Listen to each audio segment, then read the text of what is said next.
Hello बच्चों, आज मैं बात कर रहा हूँ चैप्टर नंबर 9 की। चैप्टर नंबर 9 जो है चैप्टर 9, इसमें आपको पढ़ना है mechanical properties of solids. Mechanical properties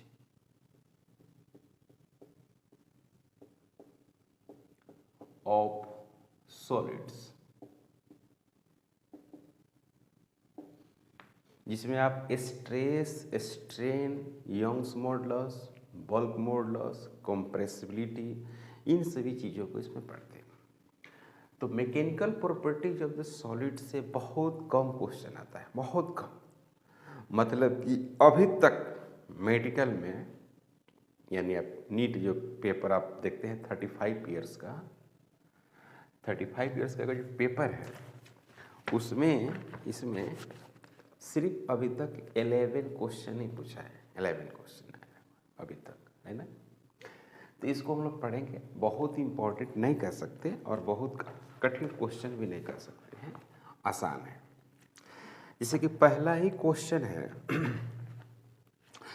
कह रहा है कि द स्ट्रेस और स्ट्रेन, एक आपको मालूम है स्ट्रेस होता है और एक स्ट्रेन होता है, आपने पढ़ा होगा। स्ट्रेन में मतलब होता है कि change in length divided by original length, इस तरह का होता है, उसमें कितना चेंज आया।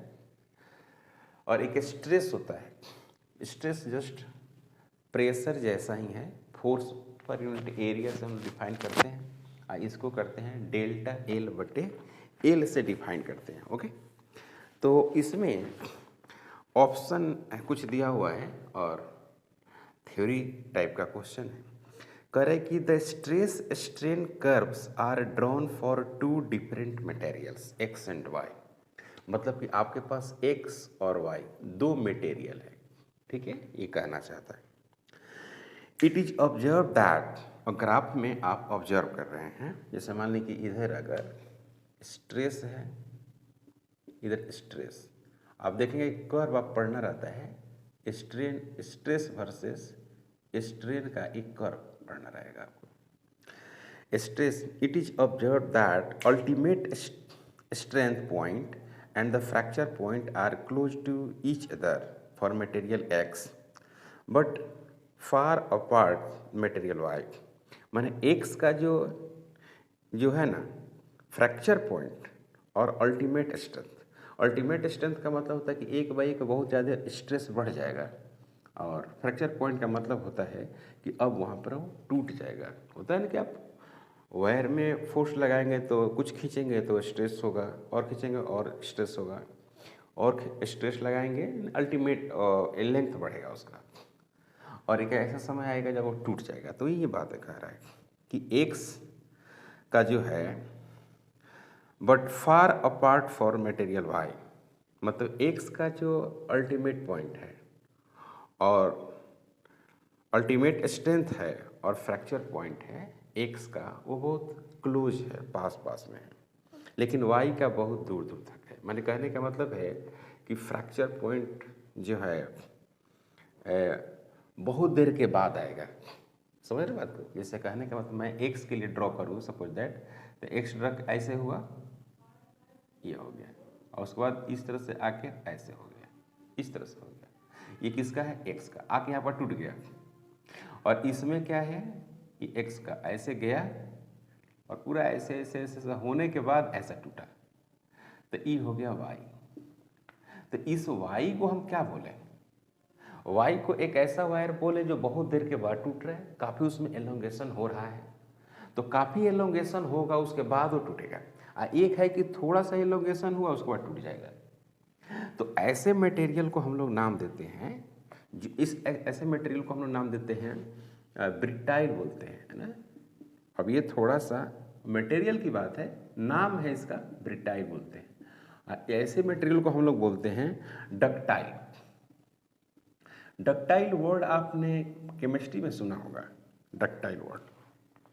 जैसे गोल्ड वगैरह को लोग बोलते हैं कि बहुत डक्टाइल है, मतलब उसको बहुत ज़्यादा एलोंगेट किया जा सकता है। वैसी बात है। तो आपको ऑप्शन में क्या हो जाएगा बच्चों? ऑप्शन में बी हो जाएगा, है ना।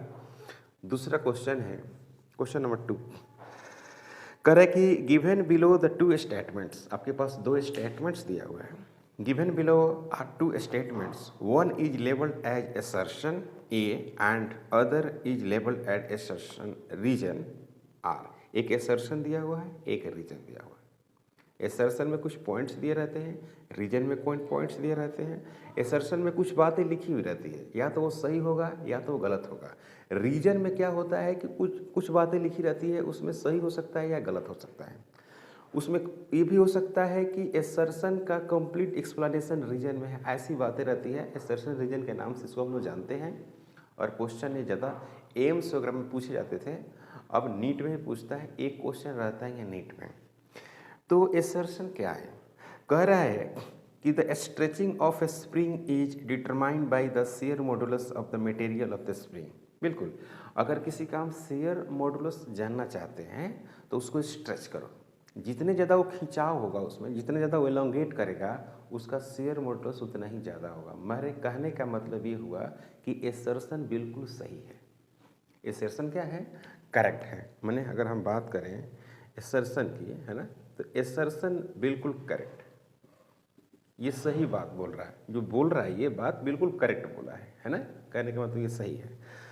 रीजन क्या कह रहा है? अ क्वाइल स्प्रिंग ऑफ कॉपर, मतलब कि क्वाइल है ना, स्प्रिंग ऐसे घुमाया हुआ होगा। तो कह रहा है कि coil spring of the copper has more tensile strength than the steel spring of the same dimension. In the light of the above statements, choose the most appropriate answer from the option given below. तो दूसरी बात है ना कि जो reason है ना वो गलत है। रीजन जो रीजन है वो क्या है? रॉन्ग है, और एसर्शन क्या है? सही है। तो अब बात ये है कि रीजन में क्या गलती है? A coil of A spring of the copper has more tensile. तो स्प्रिंग जो होता है ना वो मोर टेंसाइल होता है। बात समझ नहीं समझे?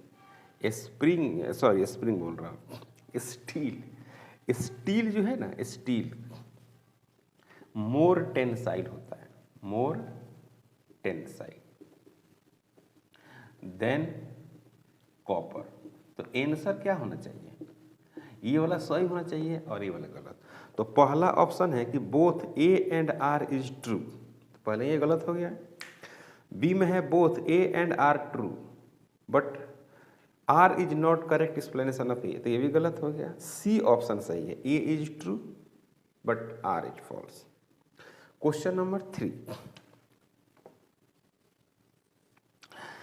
3 नंबर कहता है कि a wire of length capital L,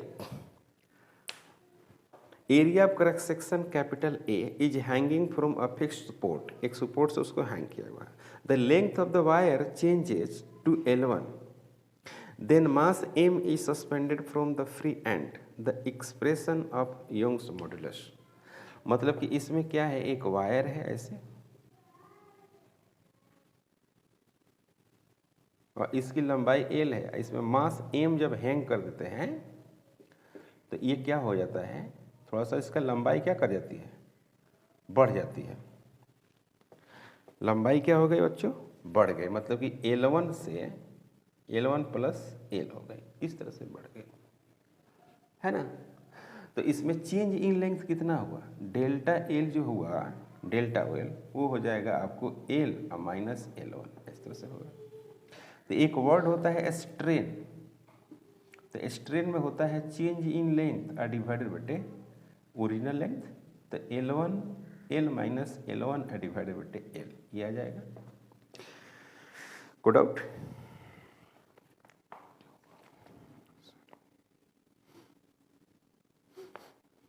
the length of the wire changes to L1, मतलब कि L1 चेंज हो गया, यही ना।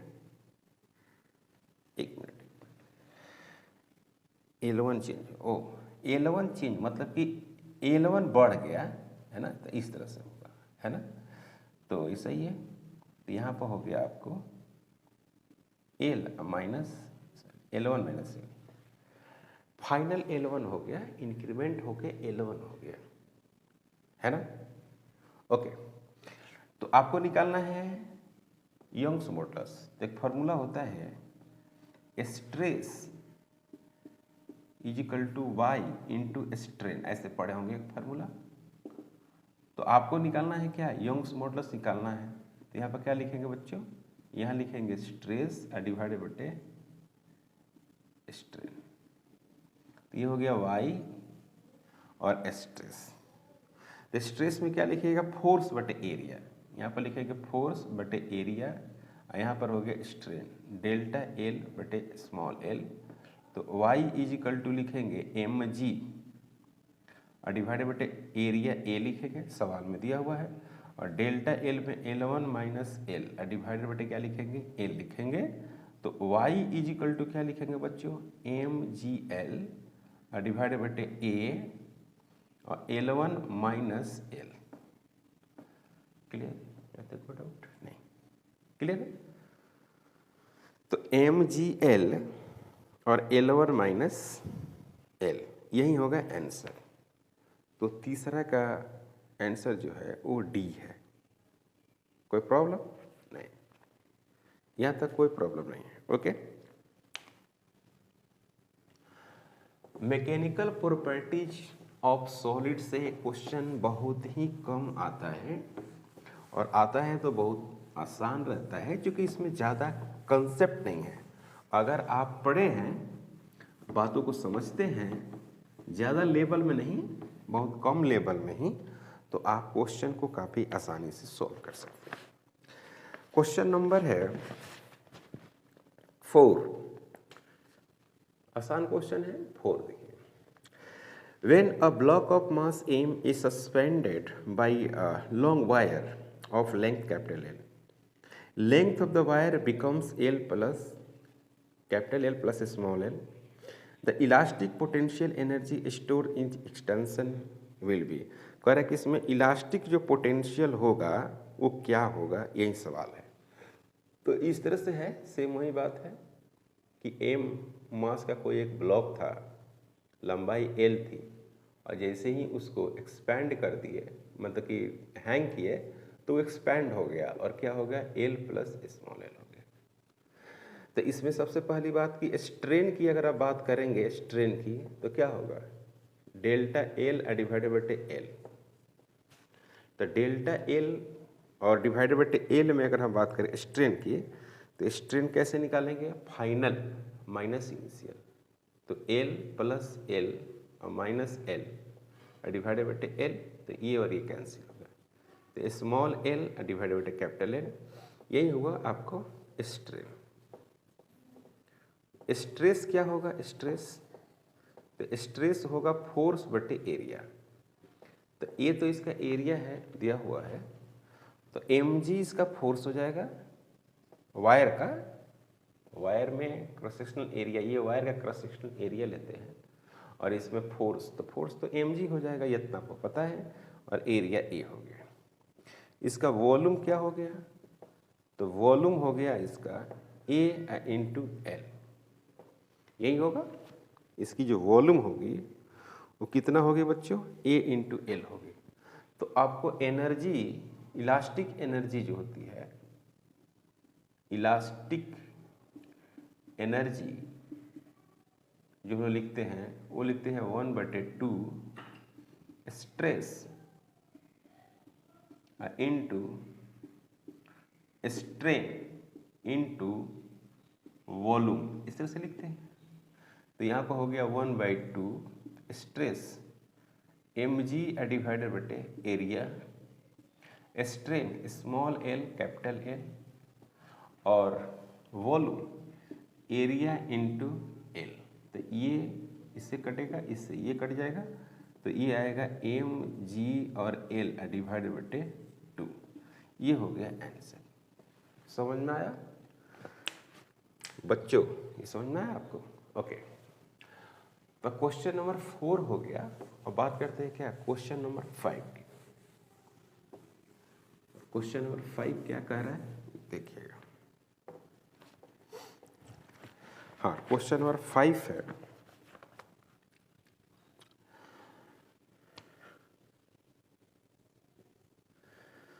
टू वायर्स, दो वायर्स है, two wires are made of the same material and have the same volume. मतलब कि इसकी वॉल्यूम जो हो गए, वॉल्यूम और यंग्स मॉडुलस दोनों क्या हो गए, सेम हो गए। क्योंकि मटेरियल सेम है तो यंग्स मॉडुलस सेम होगा।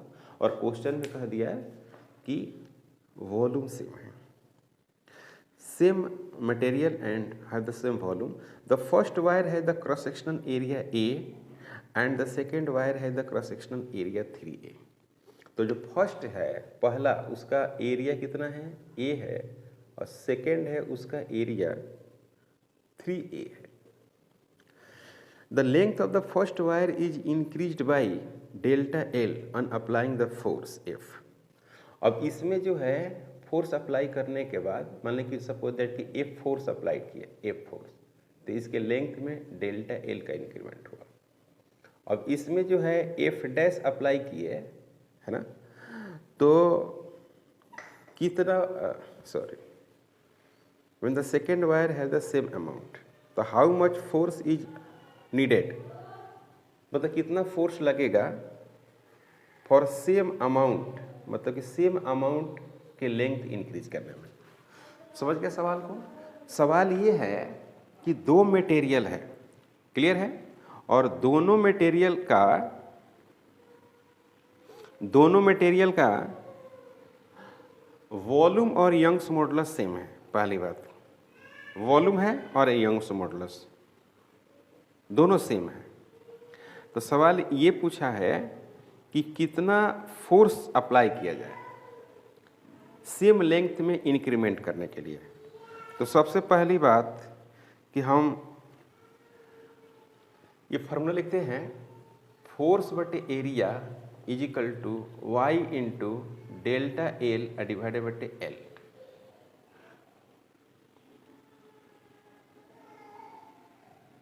तो सेम जब वॉल्यूम होगा तो ऐसा करते हैं, वॉल्यूम को सेम रखना है। तो ये एक वायर है, अब इस वायर का जो एरिया है वो ए है, एरिया ए है, वॉल्यूम कांस्टेंट रखना है। तो लेंथ जो होगा वो कितना हो जाएगा, 3L हो जाएगा, क्योंकि दूसरा में 3A एरिया दे दिया है और इसमें आप फोर्स F लगाए हैं। ओके, उसी तरह से अगर दूसरा वायर की हम बात करें, दूसरा वायर की, तो इसकी जो लेंथ है वो कितना करेंगे, L कर देंगे, और एरिया कितना कर देंगे, 3A कर देंगे। अब इसका देखिए ये F डैश है, ये वॉल्यूम सेम हो गया। बात समझ रहे? अब इन दोनों का देखिए A इंटू 3L और 3L into 3A into L, तो वॉल्यूम रिमेन्स कांस्टेंट। इसको कहते हैं वॉल्यूम रिमेन्स कांस्टेंट हो गया। इसकी भी यंग्स मॉडुलस Y, इसका भी यंग्स मॉडुलस Y, फोर्स अलग अलग लगा है। ओके, तो पहला के लिए अगर हम बात करें डेल्टा एल, अगर हम बात करते हैं क्या डेल्टा एल, तो इसका डेल्टा एल निकाल लेते हैं। कैसे निकालेंगे? डेल्टा एल में delta L is equal to F divided बटे ए इंटू 3L डिवाइडेड बटे वाई। सही लिखे? ओके, इसको क्वेश्चन नंबर 1 मान लेते हैं। दूसरा क्या निकालते हैं, क्या डेल्टा एल डैश कर देते हैं, और फोर्स बटे क्या लिखेंगे, 3A लिखेंगे, फोर्स बटे 3A कर देंगे, और क्या करेंगे, L डिवाइडेड बटे वाई, ये B हो गया। अब according to question same elongation, according to question, तो डेल्टा एल बराबर डेल्टा एल डैश, तो क्या मिलेगा बच्चों, डेल्टा एल। तो यहाँ पर सोल्व करेंगे तो फोर्स बटे एरिया लिखेंगे इंटू 3L बटे वाई लिखेंगे इज इक्वल टू फोर्स बटे 3A लिखेंगे, यहाँ पर F डैश कर देते हैं, F डैश, तो F dash okay into L divided बटे वाई। इस Y से Y कैंसिल, A से A कैंसिल, L से L कैंसिल, तो आपको मिलने वाला है कि F dash is equal to 3, F dash is equal to 3 ये 3 इंटू F, तो F जो डैश होगा वो 9F होगा। ये हो गया आंसर। यानी फोर्स जो आएगा बच्चों वो 9F आएगा। 9F इसकी वैल्यूज होगी फोर्स की। Okay, question number 6। Question number 6 काफ़ी अच्छा क्वेश्चन है और ऐसा क्वेश्चन जेईई मेन में भी पूछा गया है। Question number 9। पहले आप क्वेश्चन समझिए क्या है क्वेश्चन। बल्क मॉडुलस से रिलेटेड है। The bulk modulus of the spherical object is B. कोई एक स्फेरिकल बॉडी है, स्फेरिकल ऑब्जेक्ट, स्फेरिकल ऑब्जेक्ट कोई स्फेरिकल ऑब्जेक्ट है। इसका बी जो है वो बल्क मॉडुलस है। इसका वॉल्यूम जो होगा वॉल्यूम वो 4/3 और pi R cube, 4/3 pi R cube. इसको अगर हम ऐसे करें D V upon D R कर दें, D V upon D R, तो कितना मिलेगा? 4 मिलेगा, 3 मिलेगा और पाई मिलेगा और यहाँ पर हो जाएगा 3 × r² हो जाएगा। ये 3 से 3 कट जाएगा तो D V is equal to 4 pi और r का स्क्वायर होगा और डी आर होगा। इसी को ऐसे लिख सकते हैं delta V is equal to 4 pi r² into delta r, ऐसे लिखा सकते हैं। ओके, कोई प्रॉब्लम नहीं। तो आप ये जानते हैं delta P is equal to bulk modulus with negative sign या into delta V divided by V. आपको क्या निकालना था? फ्रैक्शनल चेंज इन रेडियस आपको कैलकुलेट करना था कि प्रेशर आपको पी दिया हुआ है ना। तो इस कंडीशन में आपको fractional change of radius calculate करनी है। तो आप ऐसे लिखेंगे फर्स्ट फ्रैक्शनल चेंज। तो यहाँ पर डेल्टा जो पी है वो आपको पी दिया हुआ है, गिवन है क्वेश्चन में। ओके, तो यहाँ पर लिखेंगे पी, बिल्कुल लिखेंगे पी और डिवाइडेड बटे बीटा, पी डिवाइडेड बटे beta is equal to delta V बटे वी। तो बस आप डेल्टा वी बटे वी निकालिए, आपका रिजल्ट आ जाएगा। डेल्टा वी बटे वी कैसे निकालिएगा? डेल्टा वी डिवाइडेड बटे वी कैसे सोल्व करेंगे? डेल्टा वी का वैल्यू ये रहा 4 पाई स्क्वायर, 4 पाई r² और डेल्टा r, इस तरह से रहा डिवाइडेड बटे वी का मतलब है 4/3 पाई r क्यू, पाई से पाई, 4 से 4, ये कट जाएगा तो ये होगा 3 डेल्टा r डिवाइडेड बटे r, यहाँ पर हो जाएगा डेल्टा वी बटे वी।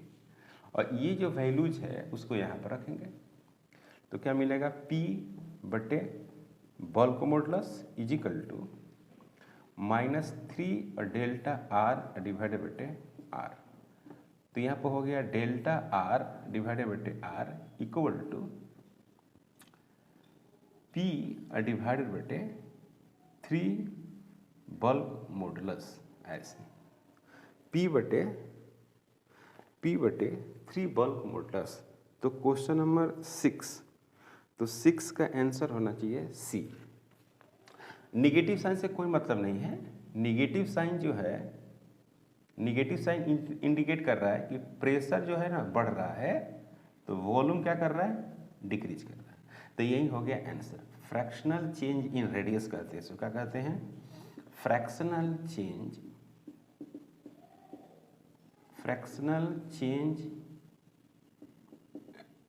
In radius. सही है बच्चों?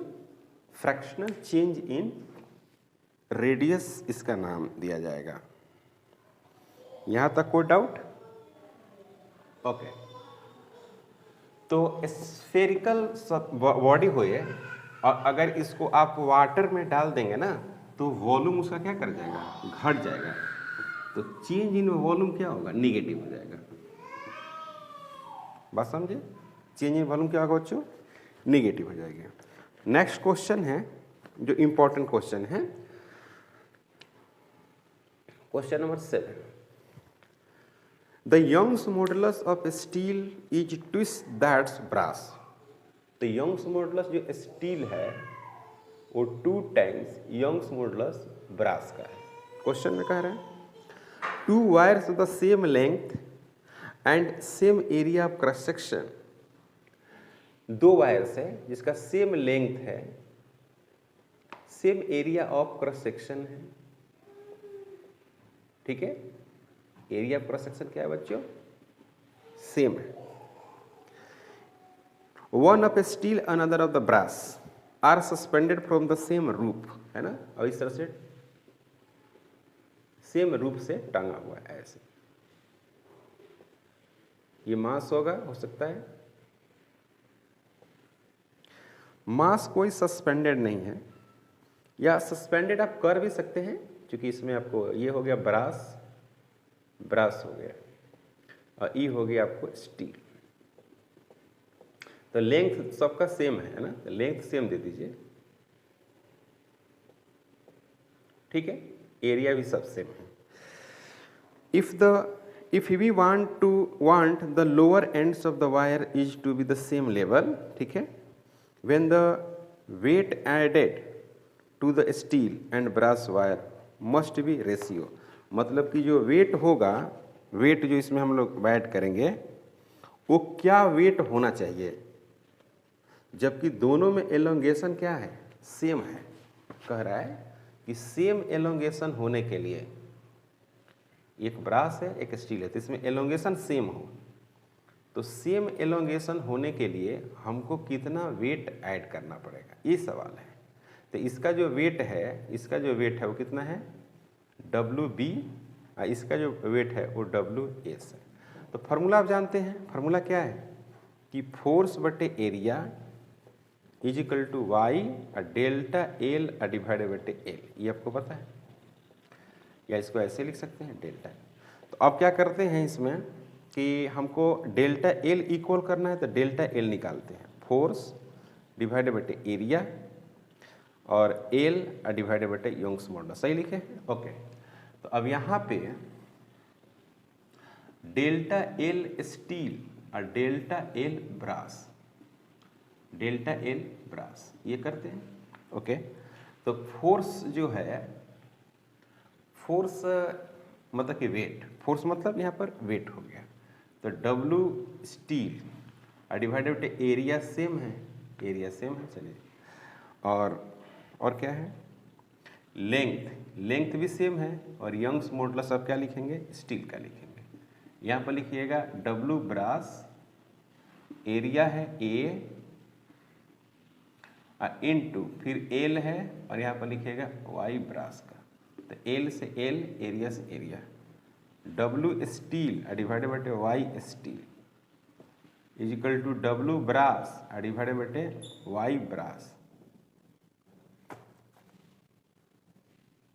Y स्टील और Y ब्रास आपको निकालना था, स्टील और यहाँ पर हो जाएगा ब्रास, रेशियो निकालनी थी, तो Y स्टील डिवाइडेड बटे Y ब्रास, तो Y स्टील कितना है? 2 टाइम्स Y ब्रास का है, तो ये हो गया ब्रास, कट जाएगा। तो Y स्टील डिवाइडेड बटे Y brass is equal to 2 है, Y स्टील और Y brass is equal to 2 ratio 1, यही हो गया आंसर। सही है बच्चों, सवाल कठिन नहीं है। 2 मटेरियल है, एक स्टील है एक ब्रास है। अब दोनों का लंबाई इनिशियल सेम है और एरिया भी सेम रहेगा। अब कह रहा है कितना वेट इस पर दिया जाए ताकि दोनों में एलोंगेशन सेम हो। तो मैंने क्या किया कि ये सब फार्मूला लिख कर और एलोंगेशन निकाल लिया और दोनों को बराबर करके वैल्यू पुट कर दिया, आंसर हो गया, है कि नहीं। क्वेश्चन नंबर 7 हो गया बच्चों। अब क्वेश्चन नंबर 8 की बात करते हैं। याद रखिएगा, इससे क्वेश्चन बहुत कम आता है, बहुत कम पढ़ना होगा आपको, फार्मूला टाइप पढ़ना होगा, बहुत हाई लेवल के क्वेश्चन आपको सोल्व नहीं करना है। अगर आप नीट का एग्ज़ाम देना चाहते हैं और नीट क्वालिफाई करना चाहते हैं, नीट क्वालिफाई करना चाहते हैं तो इसका सबसे जो इम्पोर्टेंट है, इसमें जो सबसे इम्पोर्टेंट बात है वो है आपको पूरा सिलेबस पढ़ना। अगर आप जब तक पूरा सिलेबस नहीं पढ़ेंगे या रिवीजन नहीं करेंगे तो आपका नीट नहीं होगा। बायोलॉजी में आपको 0 एरर करना होगा। बहुत ज़्यादा अगर एरर करते हैं तो 2 या 3, है ना। फिजिक्स में तो एरर हो ही जाएगा। फिजिक्स में आप ऐसा नहीं कि 100% आप सभी बच्चे क्वालिफाई कर जाएंगे फिजिक्स में कुछ क्वेश्चन होता है 2-4 जो उलझ जाएगा। ऐसा नहीं कि हम बोल रहे हैं कि हम बता रहे हैं तो सब तुमसे बनेगा, ऐसा नहीं। केमिस्ट्री में भी आप एरर कम कर सकते हैं, बिल्कुल 0 नहीं कर सकते। तो आप बायोलॉजी में भी आप 0 कर सकते हैं एरर। टोटल क्वेश्चन आप सही कर सकते हैं, मुश्किल से 2 क्वेश्चन गलत कर सकते हैं। केमिस्ट्री में 3-4 क्वेश्चन गलत कर दीजिए, वैसा ही फिजिक्स में भी 4 गलत हो सकता है, कोई दिक्कत नहीं है ना। फिर भी रिजल्ट आपकी अच्छी हो जाएगी। 8 नंबर क्वेश्चन है जो न्यूमेरिकल वाला क्वेश्चन है, वैल्यूज दिया हुआ है। करें कि the approximate depth of N ocean, मतलब कि डेप्थ दिया हुआ है, समुद्र का गहराई दिया हुआ है और डेप्थ है आपको 2700 metre. Okay. The compressibility of the water, देखो कंप्रेसिबिलिटी एक वर्ड आ गया, कंप्रेसिबिलिटी ऑफ द वाटर दिया हुआ है 45.4 into 10 to the power -11 pascal -1। तो ये होता क्या है कि बल्क मॉडुलस का रेसिप्रोकल होता है, समझ में आया बात। बल्क मॉडुलस जो होता है उसके जस्ट रिवर्स वैल्यू ये होती है। तो आपका कहने का मेरा मतलब ये है को ऐसे आप कन्वर्ट कर सकते हैं। And density of the water, तो डेंसिटी ऑफ द वाटर तो आप जानते ही हैं 10⁻³ kg/m³। ये वैल्यू आप जानते हैं, है ना। फुलिस्ट what fractional compression of the water will be obtained at the bottom of the compression, माने वाटर। मतलब कहने का मतलब है कि आपको ये पूछा है डेल्टा V डिवाइडेड बटे V कैलकुलेट करने का। कंप्रेशन फ्रैक्शनल कंप्रेशन मतलब कि डेल्टा V बटे V पूछा है। तो ये आपको कुछ नहीं है, फार्मूला पुटिंग क्वेश्चन है। सबसे पहली बात कि ये फार्मूला आप जानते हैं ना, डेल्टा P = बल्क मॉडुलस और डेल्टा V बटे V। हो गया आंसर, इसमें कुछ है ही नहीं, डेल्टा V बटे V। यही पूछा है आपको, डेल्टा V डिवाइडेड बटे V, fractional change in volume. इसको वॉल्यूम स्ट्रेन भी बोलते हैं, है ना भाई। कोई बॉडी है, बाहर है, एयर में है, और उसको वाटर में ले जाएंगे तो परपेंडिकुलर चारों तरफ से फोर्स लगेगा तो कॉम्प्रेस हो जाएगा। तो कॉम्प्रेस हो जाएगा तो आप बता सकते हैं उसका वॉल्यूम फ्रैक्शन क्या है। इनिशियल वॉल्यूम कैलकुलेट कर लीजिए, फिर फाइनल वॉल्यूम कैलकुलेट करिए। तो फाइनल वॉल्यूम में से इनिशियल वॉल्यूम कैलकुलेट करिएगा तो माइनस में आ जाएगा, क्योंकि जब भी होगा तो वॉल्यूम घट जाएगा, कॉम्प्रेस हो जाएगा बॉडी। उसके इंटरमोलिकुलर जो फोर्स होंगे, है ना, वो ज़्यादा हो जाएंगे और उसके बॉन्ड स्ट्रेंथ मतलब कि बॉन्ड जो होगा, बॉन्ड लेंथ, वो बहुत कम हो जाएगा, कॉन्ट्रैक्ट कर जाएगा मॉलिक्यूल, बहुत माइन्यूट करता है। तो ये हमको कैलकुलेट करना है। तो ये हमको डेल्टा P = बटे बल्क मॉडुलस। इसको आप जानते हैं, ये डेल्टा P, इसको P लिख सकते हैं, बल्क मॉडुलस। तो ये हो गया आपको डेल्टा V डिवाइडेड बटे V = अब P को क्या लिखते हैं पता है, रो G और H। तो H की जगह पर क्या है, यहाँ पर डेप्थ है, अंदर में नीचे में है, तो रो G/D। एटमॉस्फेरिक प्रेशर को ऐड भी कर सकते हैं, उसका कोई ज़्यादा प्रभाव नहीं पड़ेगा, कोई ज़्यादा चेंज नहीं आएगा। और डिवाइडेड बटे बल्क मॉडुलस। तो बल्क मॉडुलस के बदले क्या लिखेंगे, 1/K लिखते हैं, कंप्रेसिबिलिटी लिखते हैं। तो K होगा, रो हुआ, G हुआ और D हुआ, सभी वैल्यू दिए हुए हैं और सभी वैल्यू को पुट कर देना है। पुट करेंगे आपको रिजल्ट आ जाएगा।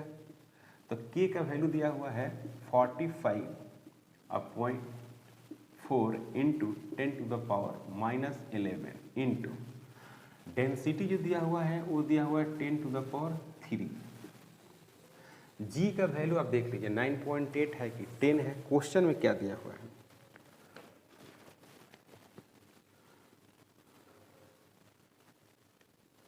क्वेश्चन में कुछ दे दिया, 10 लिख लीजिए, 10 इंटू डी डेप्थ है आपको 2700। तो 1 0 यहाँ है और 2 0 यहाँ है, 3 0 हो गया। और यहाँ पर 10⁻3 है, तो 10 कितना होगा, 6 हो गया। तो तो आप लिखेंगे 4 5.4 इंटू और 10 टू द पावर 5 हो जाएगा, 3 और 3 0 6 हो गया, घट जाएगा 5 हो जाएगा, और यहाँ पर आपको मिलेगा 2 7, तो मिलेगा 1.2 इंटू 10 टू द पावर 2, कोई यूनिट नहीं होगा, डेल्टा V बटे V, ये आंसर हो जाएगा, है ना भाई। गुणा कर लेना। ओके, क्वेश्चन नंबर 8 हो गया बच्चों। अब बात करते हैं क्या क्वेश्चन नंबर 9 का। Question number 9,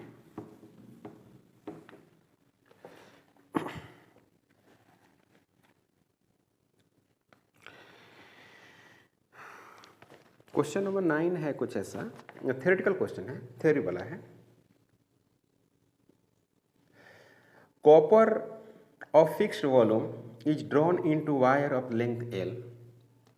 When the wire is subjected to a constant force F, the extension produced in the wire is delta L.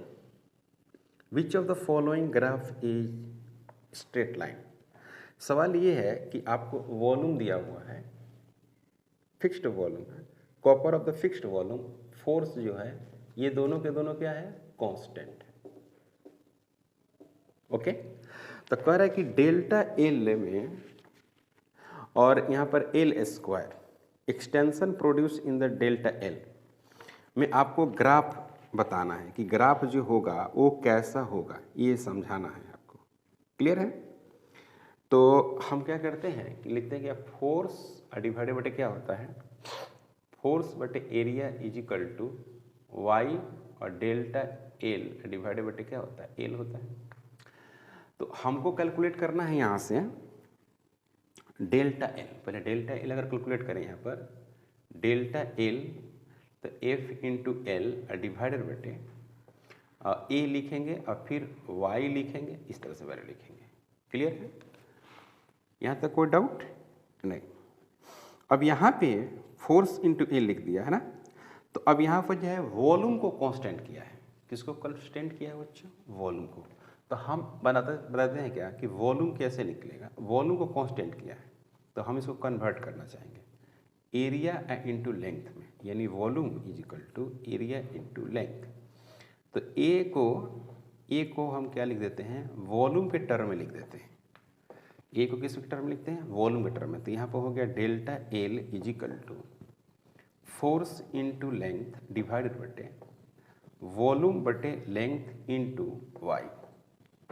तो यहाँ पे आ गया आपको delta L is equal to force into L का square divided बटे V into Y. अब ये सब क्या है, कांस्टेंट है, सॉरी वॉल्यूम कांस्टेंट है, फोर्स कांस्टेंट है और सेम मटेरियल है तो क्या होगा, कांस्टेंट होगा।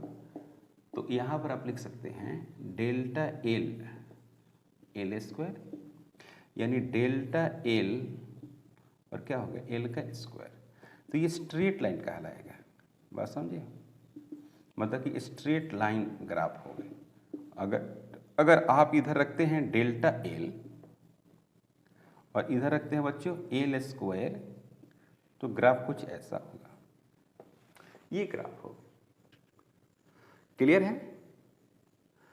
काफी आसान क्वेश्चन है। फोर्स और वॉल्यूम कांस्टेंट है तो ये फार्मूला लिखेंगे, फिर डेल्टा एल सोल्व करिए, वॉल्यूम को कन्वर्ट, वॉल्यूम लाइए क्योंकि वॉल्यूम कांस्टेंट कहा है, तो area is equal to volume बटे लेंथ हो जाएगा। एरिया की जगह पुट करेंगे, ऐसा रिलेशन आ गया, ये सब कांस्टेंट है तो एल स्क्वायर के डायरेक्टली प्रोपोर्शनल हो गया। क्लियर? अब यहाँ पर फिर एक क्वेश्चन उसी तरह का है, कांस्टेंट से रिलेटेड ही है, सेम टू सेम है क्वेश्चन। डेल्टा एल में ही आपको रिलेशन कैलकुलेट करना है कि किसका एलोंगेशन ज़्यादा होगा। क्वेश्चन नंबर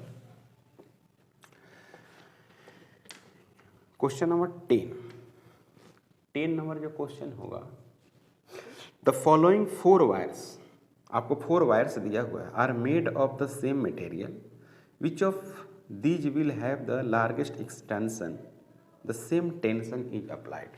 तो सेम मटेरियल का तो यंग्स मॉडुलस कांस्टेंट हो गया, ये सब कांस्टेंट हो गया, ये सारे कांस्टेंट हो गया। तो फोर्स बटे क्या लिखना है, area is equal to force बटे area is equal to Y लिखना है और डेल्टा एल डिवाइडेड बटे एल लिख देना है। अब यहाँ पे ऑप्शन में लेंथ दिया हुआ है और डायमीटर दिया हुआ है। क्या दिया हुआ बच्चों? लेंथ और डायमीटर। पहले यहाँ पर देखिए delta L is equal to force बटे एरिया इंटू एल डिवाइडेड बटे वाई।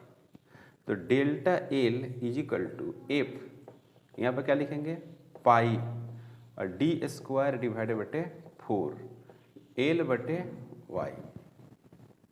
तो डेल्टा जो एल होगा डेल्टा एल वो एफ हुआ, 4 हुआ, पाई हुआ बच्चों और डी स्क्वायर हुआ इनटू सॉरी ये फिर वाई हुआ और यहाँ पर क्या हुआ एल हुआ और डी का स्क्वायर हुआ। तो जो डेल्टा एल है डेल्टा एल वो directly proportional length divided by diameter का स्क्वायर। क्लियर है? तो जिसका डायमीटर ज़्यादा होगा, जिसका डायमीटर ज़्यादा होगा उसका डेल्टा एल क्या होगा? कम होगा। यानी जिसका डायमीटर कम होगा उसका डेल्टा एल क्या होगा? ज़्यादा होगा। और जिसका लेंथ ज़्यादा होगा उसका डायमीटर भी ज़्यादा होगा, सॉरी डेल्टा एल क्या होगा? ज़्यादा होगा। तो ऐसा देखिए, इस तरह का देखिए, इस तरह का। जब पहला ऑप्शन में है कि लेंथ 200 सेंटीमीटर लेकिन डायमीटर 2 mm है, तो डायमीटर में स्क्वायर है तो यही कम होगा तो ये ज़्यादा होगा। तो सबसे कैलकुलेट कर लीजिएगा, सी में देख लीजिए, सी आंसर होगा। क्यों सी आंसर होगा बच्चों? क्योंकि इसका जो है डायमीटर 0.5 है, 0.5 mm है, तो इसका सबसे है ना ज़्यादा होगा। आप चेक करोगे तो आपको आ जाएगा वैल्यूज। क्लियर है? यहाँ तक कोई डाउट नहीं। और क्वेश्चन नंबर 11 देखो। तो क्वेश्चन नंबर 11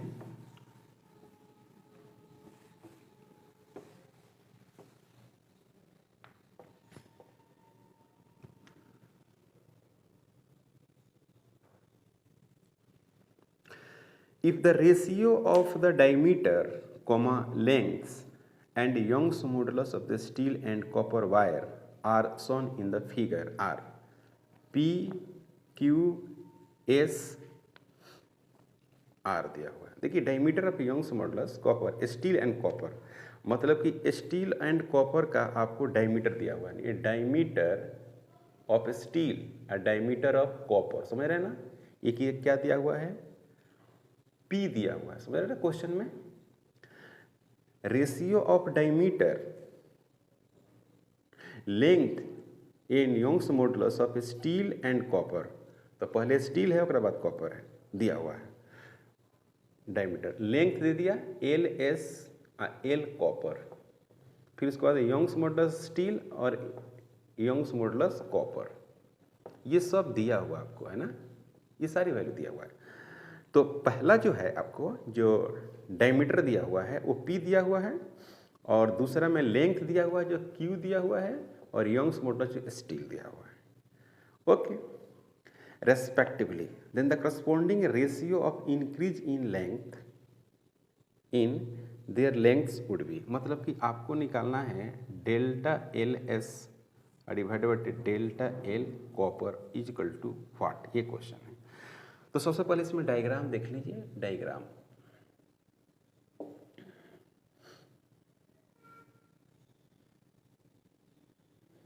यहाँ पर 2m दिया हुआ है और यहाँ पर दिया हुआ है 2m है और यहाँ पर 5m है। ऐसे E है आपको कॉपर का वायर है और E जो है आपको स्टील का वायर है। तो यहाँ पर टेंशन स्टील का हो गया, यहाँ पर टेंशन कॉपर का हो गया। तो आप मैकेनिक्स में पढ़े न्यूटन मोशन में, इसमें कुछ है नहीं। टेंशन जो कॉपर का होगा वो 5 mg होगा, आपको पता ही है, और टेंशन जो स्टील का होगा वो होगा 7 mg, ये भी आपको मालूम है। यहाँ तक कोई डाउट नहीं है। तो फार्मूला क्या होता है? फोर्स बटे area is equal to Y और डेल्टा एल बटे एल। यहाँ पर क्या लिखोगे बच्चों? Delta L is equal to force into L divided बटे वाई और ए। इसको डायमीटर में कन्वर्ट करिए तो डेल्टा एल इधर लिखिए, इधर इसको डायमीटर में, सॉरी डेल्टा एल है, इसको डायमीटर में कन्वर्ट करिएगा तो फोर्स को लिखिएगा, फोर्स को क्या लिखिएगा, टी के टर्म में लिखना होगा, टेंशन के टर्म में लिखना होगा, टेंशन दिया हुआ है। ओके, इसको लिख देते हैं डायमीटर के टर्म में, तो क्या लिखेंगे, पाई लिखेंगे और d²/4 लिखेंगे, और क्या लिखेंगे, एल लिखेंगे, और क्या लिखेंगे, वाई लिखेंगे। क्लियर है, यहाँ तक कोई डाउट नहीं? तो आपको निकालना था इंक्रीज, मतलब कि डेल्टा एल का रेशियो निकालना था आपको, मतलब कि डेल्टा एल का रेशियो जो होगा वो क्या होगा, यही क्वेश्चन है। ओके, एल, एस और एल आपको कॉपर, इस सब का रेशियो आपको दिया हुआ है, तो इसी के टर्म में आप आंसर बना लीजिए, है ना। आपको वेट आपको दिया ही हुआ है, तो लिखिए, इसको लिखिए डेल्टा एल स्टील लिख दीजिए। तो यहाँ पर क्या लिखेंगे बच्चों, टी स्टील डिवाइडेड बटे डी स्टील इसका स्क्वायर इंटू एल स्टील, फिर यंग्स मॉडुलस स्टील का। क्लियर? तो एक तो टेंशन वाला दे दिया, टेंशन वाला दिया हुआ है क्वेश्चन में, यंग्स मॉडुलस सब हो गया ना। यहाँ पर लिख दीजिए इसको भी 4/पाई। अब हम डिवाइड करने जाएंगे, या डी एल कॉपर भी लिख दीजिए, टी कॉपर और डी कॉपर इसका square into L copper, Y copper और 4/पाई। तो डेल्टा एल स्टील, पहले क्या चाहिए था, डेल्टा स्टील चाहिए पहले, डेल्टा स्टील डिवाइडेड बटे डेल्टा एल कॉपर। तो क्या लिखेंगे भाई, देखिएगा यहाँ पर लिखेंगे टी स्टील डिवाइडेड बटे टी कॉपर,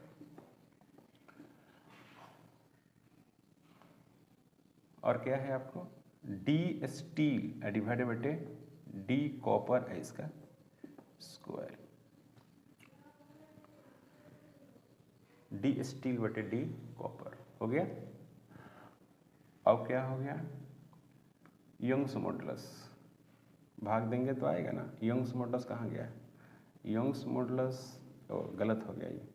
यहाँ पर देखिए भाई, यहाँ पर है उलट जाएगा, ये रेसिप्रोकल ना है, तो यहाँ पर हो जाएगा कॉपर, यहाँ पर होगा स्टील। उसी तरह से ये भी होगा वाई कॉपर डिवाइडेड बटे वाई स्टील, वाई स्टील। और फिर क्या होगा, लेंथ, लेंथ में डायरेक्ट रिलेशन है, तो डायरेक्ट रिलेशन था एल एस डिवाइडेड बटे एल कॉपर। कोई डाउट नहीं? टी स्टील कहाँ है, टी स्टील है 7 mg डिवाइडेड बटे 5 mg, और डी कॉपर बटे डी स्टील, तो देखो यहाँ पर डी स्टील बटे डी कॉपर दिया हुआ, तो 1/p लिखना होगा, 1/p इसका स्क्वायर। यहाँ भी वैसे ही लिखना होगा, यंग्स मॉडुलस में स्टील बटे कॉपर दिया हुआ, तो 1/s लिखना होगा। यहाँ पर देखिए एल स्टील बटे एल कॉपर दिया हुआ है, क्यू दिया हुआ है, तो क्यू लिखना पड़ेगा। ओके, ये और ये कैंसिल हो गया, तो ऊपर में होगा 7q डिवाइडेड बटे 7q डिवाइडेड बटे पी स्क्वायर इंटू एस, यही आंसर होगा। तो देखिए, तो ऐसा ऑप्शन है, तो ऑप्शन तो है आपको सी, तो सी में है 2q, एक मिनट ये 5 mg कहाँ से आएगा, 2q, ओ सॉरी बी ऑप्शन है 7q डिवाइडेड बटे पी स्क्वायर, इसका बी ऑप्शन में है बी, तो ये हो गया आंसर। तो यही क्वेश्चन था, आपको 11 क्वेश्चन था चैप्टर नंबर 9 से, जो हम लोगों ने सॉल्व किया है। इसका अगर फार्मूला आप याद रखते हैं तो आपके सारे क्वेश्चन बन जाएंगे। याद रहे, पढ़ना तो सभी है, क्योंकि स्कोर करना है, क्वालिफाई करना है, तो सभी आपको पढ़ना पड़ेगा, इसीलिए इसको पढ़ना बहुत ज़रूरी है। या एक भी क्वेश्चन आए तो हम उसको सॉल्व करें, एक क्वेश्चन तो फिक्स है, आएगा ही आएगा। पहले नहीं आता था, लेकिन नीट जब से किया है, एक क्वेश्चन आपको हमेशा पूछता है।